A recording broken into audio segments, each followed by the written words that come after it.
Good morning, all of you. Today we will begin our discussion further from chapter 4 onwards. So, chapter 4 is fiction. In this chapter, you will study about definition and concept of fiction, types of fiction, force of fiction, and then the laws of static fiction, equilibrium of a body lying on a horizontal plane, then equilibrium of a body lying on a rough inclined plane. So, basically, first we will study about the basic concepts of fiction. So what is friction? Friction is an opposing force which acts in the opposite direction of the movement of the upper body and is called frictional force or simply friction. You can see this image. So by if we talk about this image, अगर आपको ये object दिख रहा है purple colour का, तो इस तरफ से हम पुशिंग फोर्स लगा रहे हैं ताकि जो आपकी बॉडी है वो इस तरफ को मूव हो सके। ठीक है जी। तो फ्रिक्शन किस डायरेक्शन में लगती है? ऑपोजिट डायरेक्शन में लगती है। तो इसलिए इसको क्या बोलते हैं? द अपोजिंग फोर्स, जो ऑपोजिट डायरेक्शन में अप्लाई हो रही है।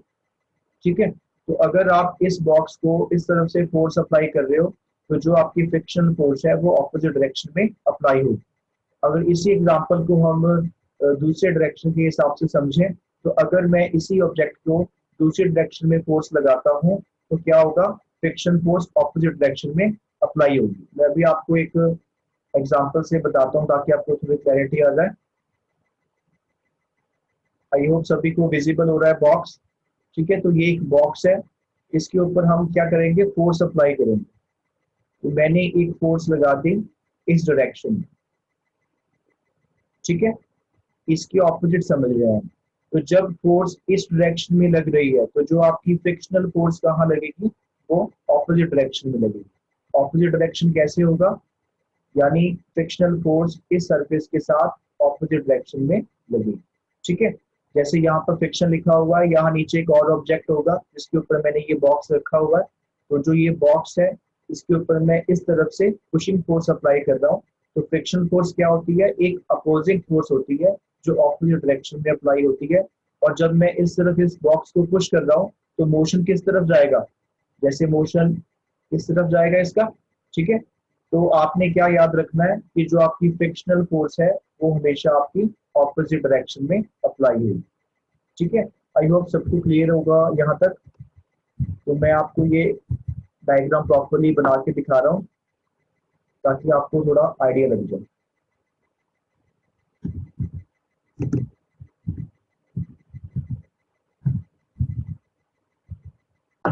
ठीक है जी। तो हम बेसिकली क्या कर रहे हैं? इस डायरेक्शन से फोर्स अप्लाई कर रहे हैं ताकि इस बॉक्स को हम इस डायरेक्शन की तरफ लेकर जा सके। ठीक है। तो जब आप यहाँ पर फोर्स अप्लाई करोगे तो फोर्स अप्लाई करने के बाद जब आपका बॉक्स मूव करना शुरू हो जाएगा तो जब फोर्स जो एक्ट कर रही है ऑपोजिट डायरेक्शन में वो क्या होगी? आपकी फ्रिक्शन होगी। ठीक है। तो आपने इसको याद कैसे रखना है? The opposing force which acts in the opposite direction of the movement. For example इस डायग्राम में आपकी जो बॉक्स की मूवमेंट है वो इस डायरेक्शन में है, बट हमने जब बॉक्स की मूवमेंट को शुरू किया तो फ्रिक्शन किस तरफ लगेगी? ऑपोजिट डायरेक्शन में लगेगी। जिस तरफ भी मूवमेंट है उसके ऑपोजिट। जैसे इस डायग्राम में आपकी मूवमेंट राइट डायरेक्शन में थी तो फ्रिक्शन किस डायरेक्शन में लगेगी? लेफ्ट डायरेक्शन में लगेगी। ओके। आई होप आपको कुछ क्लियर हो गया होगा फ्रिक्शन के रिगार्डिंग। तो बाकी हम इस चैप्टर को डिटेल में स्टडी करेंगे जब हम चैप्टर 4 स्टार्ट करेंगे। ठीक है। Moving further to next slide.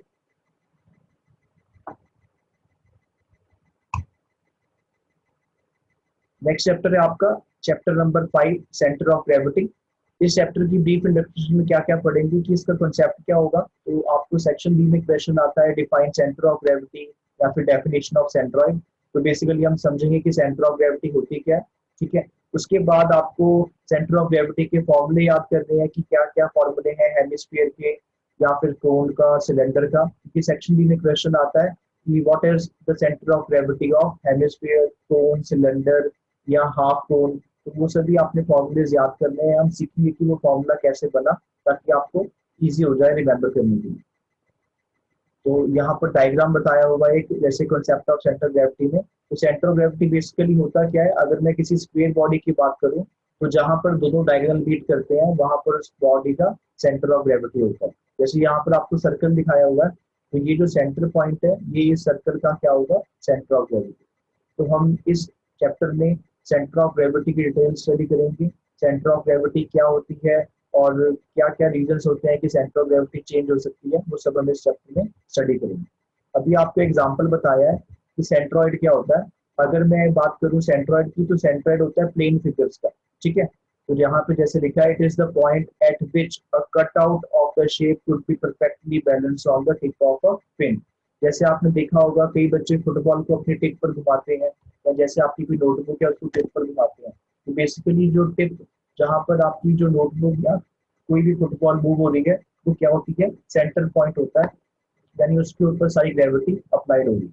तो प्लेन फिगर्स की जो होती है उसको सेंट्रॉइड बोलते हैं, और अगर कोई सॉलिड फिगर है तो उसको क्या बोलते हैं, सेंटर ऑफ ग्रेविटी, ठीक है। यहाँ पर आपको एक डायग्राम दिखाया हुआ है जिसमें से एक पोर्शन कट आउट कर दिया। तो जब ये पोर्शन कट आउट नहीं किया होगा तब सेंटर ऑफ ग्रेविटी इसकी अलग होगी, और जब पोर्शन कट आउट हो चुका है तो इसकी सेंटर ऑफ ग्रेविटी अलग होगी। वो चीज आपने याद रखनी है। आपके एग्जाम में क्वेश्चन भी आता है कि आपने एक ट्रेपेजियम का centre of gravity find out करना है। तो अगर उस ट्रेपेजियम में आपने एक 10x10 का स्क्वायर पीस काट लिया, तो उसके बाद उस ट्रेपेजियम की सेंटर ऑफ ग्रेविटी क्या होगी, वो भी आपने बतानी है। तो ऐसे क्वेश्चंस आपके एग्जाम में आते हैं। तो we will discuss about this in this chapter in detail. तो अभी हम जस्ट एक ब्रीफ इंट्रोडक्शन देखते हैं, ताकि आपको सभी चैप्टर्स की ओवरव्यू पता हो कि आपने थ्रू आउट द सेमेस्टर क्या कुछ पढ़ा। ठीक है, आई होप यहाँ तक आप क्लियर हो गया होगा। नेक्स्ट आपका जो लास्ट चैप्टर है वो है सिंपल मशीन्स। इस चैप्टर में हम स्टडी करेंगे कि आपकी definition of effort velocity ratio क्या है, मैकेनिकल एडवांटेज क्या होती है, और किसी भी मशीन की एफिशिएंसी को कैसे हमें फाइंड आउट करना है, और उसका क्या रिलेशनशिप है मैकेनिकल एडवांटेज के साथ। उसके बाद moving further, law of machine है, एक इक्वेशन है इसकी जो हम अप्लाई करते हैं। तो उस लॉ ऑफ मशीन की इक्वेशन कैसे बनी, उसकी जो इक्वेशन है उसकी कॉन्सोनेंट्स क्या क्या है, वो सब स्टडी करेंगे। उसके बाद हम फर्दर स्टडी करेंगे definition of an ideal machine, working principle and application of wheel and axle. तो जैसे हमने प्रीवियस लेक्चर में डिस्कस किया था स्क्रू जैक के बारे में, स्क्रू जैक भी एक सिंपल मशीन है, वैसे ही जो व्हील एंड एक्सल है वो भी आपकी एक सिंपल मशीन है, जिसमें हम कम से कम एफर्ट लगाकर मैक्सिमम वेट लिफ्ट करते हैं, ठीक है। उसके बाद हम स्टडी करेंगे सिस्टम ऑफ पुलिस, जिसमें फर्स्ट सेकंड और थर्ड सिस्टम ऑफ पुलिस आता है, ठीक है। और यहाँ पर एक एग्जांपल दिया है सिंपल मशीन्स का। जैसे यहाँ पर एक इस पॉइंट पर क्या बोलते हैं, फलक्रम बोलते हैं, ठीक है। अब यहाँ पर जब हम एफर्ट अप्लाई करेंगे तो क्या होगा, ये जो वेट है ये ऊपर लिफ्ट हो जाएगा। ये भी एक सिंपल मशीन्स का एग्जांपल है, ठीक है। जैसे आप सभी ने सी सॉ जो आपका खेला होगा, ठीक है। सी सॉ में क्या होता है, एक तरफ एक बंदा बैठता है, दूसरा दूसरा बंदा बैठता है। तो जैसे ही आप अपना वेट नीचे को पुट करते हो तो दूसरा बंदा हवा में उठ जाता है, ठीक है। तो वो भी एक एग्जांपल है सिंपल मशीन्स का। और इसमें क्या क्या होता है, इसमें जैसे ये वाला पॉइंट होता है एफर्ट पॉइंट, और ये होता है लोड पॉइंट, और इस पॉइंट को हम बोलते हैं फलक्रम, ठीक है। तो ये हम डिटेल में डिस्कस भी करेंगे आपके चैप्टर में। यहाँ पर एग्जांपल दिया हुआ है आपको सिंपल मशीन्स के। जैसे यहाँ पर सबसे पहले एक लेवर यूज किया हुआ है, यहाँ पर एक पर्सन क्या कर रहा है, इस वेट को लिफ्ट करना चाहता है, तो यहाँ पर वो एफर्ट अप्लाई करेगा ताकि इस डब्ल्यू का वेट ऊपर उठ सके, ठीक है। उसके बाद यहाँ पर आपको एग्जांपल दिया हुआ है इंक्लाइंड प्लेन का। तो ये एक प्लेन है जो इसी एंगल पर इंक्लाइंड है, यहाँ से एक पर्सन क्या कर रहा है, इस कार्ड को लेके जा रहा है या मूव कर रहा है, ठीक है। उसके बाद नेक्स्ट आपको पुली का एग्जांपल दिया है, जैसे ये पुली की हेल्प से ये वेट लिफ्ट कर रहे हैं ऊपर, ठीक है। उसके बाद ये बेंच का एग्जांपल दिया होगा जिससे आप ट्रीज को काटते हो, ठीक है। तो कैसे आप इजी वे में कर सकते हो। ये आपको व्हील एंड एक्सल का एग्जांपल दिया हुआ है, ठीक है। तो ये आपका एक्सल लगा हुआ है और यहाँ से आप रोटेट करते जाओगे, ये वेट जो है ऊपर लिफ्ट हो जाए। नेक्स्ट आपका जैक स्क्रू का एग्जांपल दिया आपको। तो हम ये सभी एग्जांपल्स डिटेल में डिस्कस करेंगे। और यहाँ पर आपको सिंपल मशीन बताई हुई है कौन कौन सी है, जैसे लेवर है, ये आपको एग्जांपल दिया है, ठीक है। यहाँ पर भी देखो एग्जांपल दिया है, ये आपको मैं एग्जांपल दिया था कि ये फलक्रम है, यहाँ पर आप एफर्ट अप्लाई करोगे तो जो ये वेट है वो लिफ्ट हो जाएगा। Next example is of wheel and axle, ठीक है। ये आपको एक इंक्लाइन प्लेन का एग्जांपल दिया होगा। ये नेक्स्ट दोबारा बेंच का एग्जांपल दिया है, ये आपको स्क्रू जैक का एग्जांपल दिया होगा, और ये सिस्टम ऑफ पुलीज जिसमें एक से ज्यादा पुली यूज हुई है, तो वो सब हम डिटेल में डिस्कस करेंगे।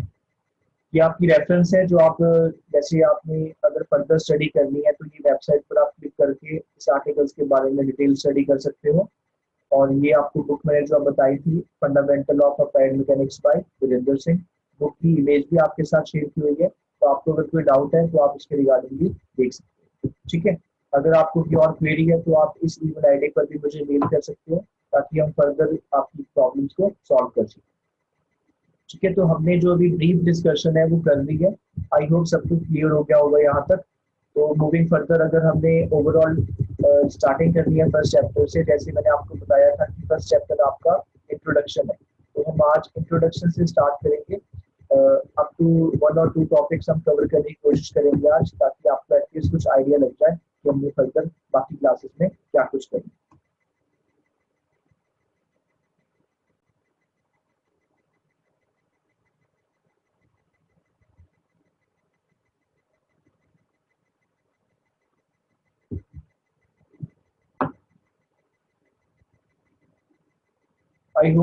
आई होप आप सभी को पीपीटी विजिबल होगी।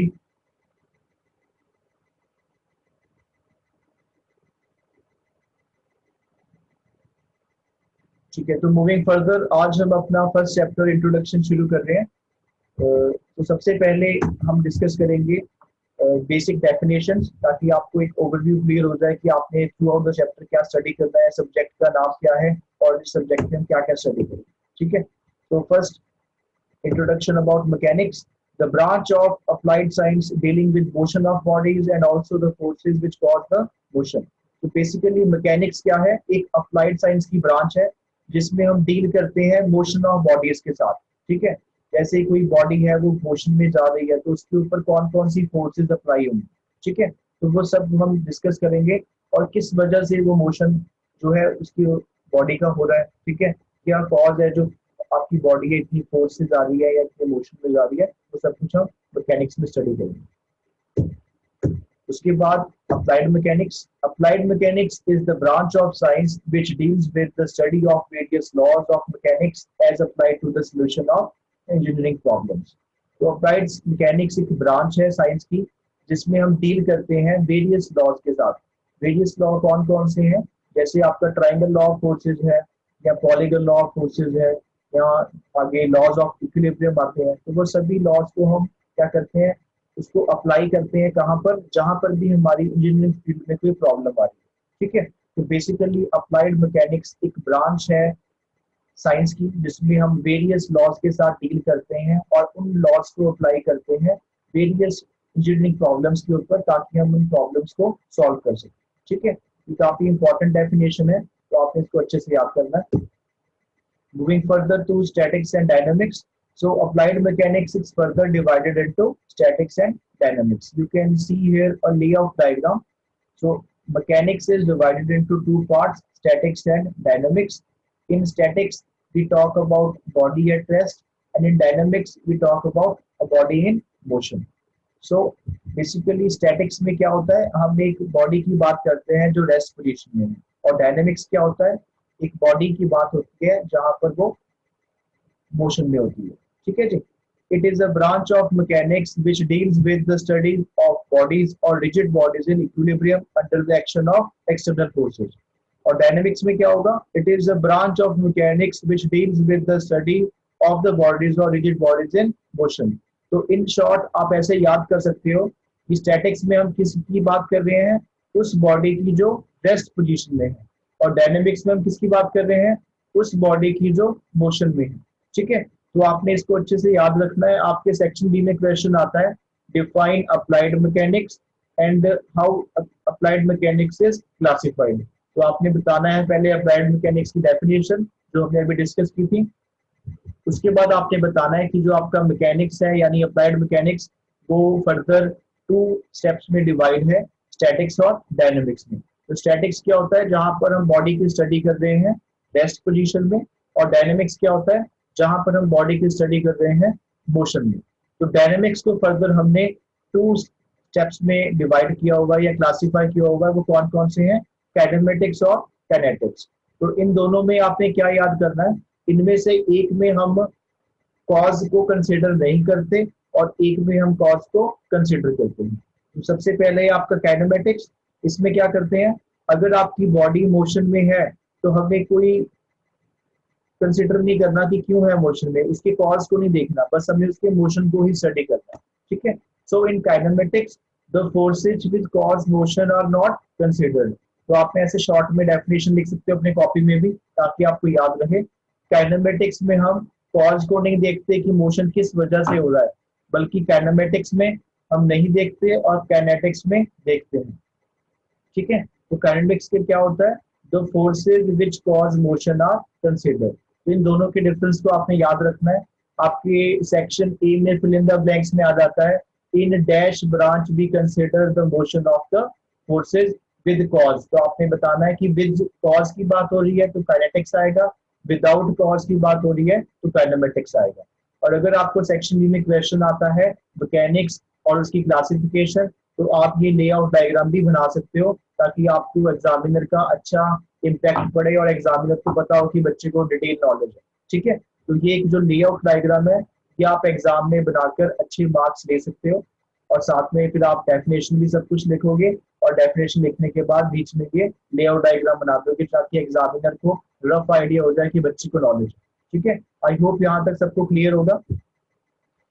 तो काइनेमेटिक्स क्या होती है, the study of the body in motion when the forces which cause the motion are not considered is called kinematics, ठीक है। तो इसमें हम कॉज को कंसीडर नहीं करते कि किस वजह से जो आपकी बॉडी मोशन में है, ठीक है। और काइनेटिक्स में क्या होता है, the study of body in motion when the forces which cause the motion are considered is called kinetics. तो काइनेटिक्स में हम क्या करते हैं, कॉज को कंसीडर करते हैं कि किस वजह से आपकी बॉडी जो है वो मोशन में आई है, कितनी फोर्स लगी और वो फोर्स क्यों लगी, वो सब कुछ हम कंसीडर करते हैं, ठीक है। आई होप यहाँ तक सबको क्लियर होगा। Moving further to application of applied mechanics.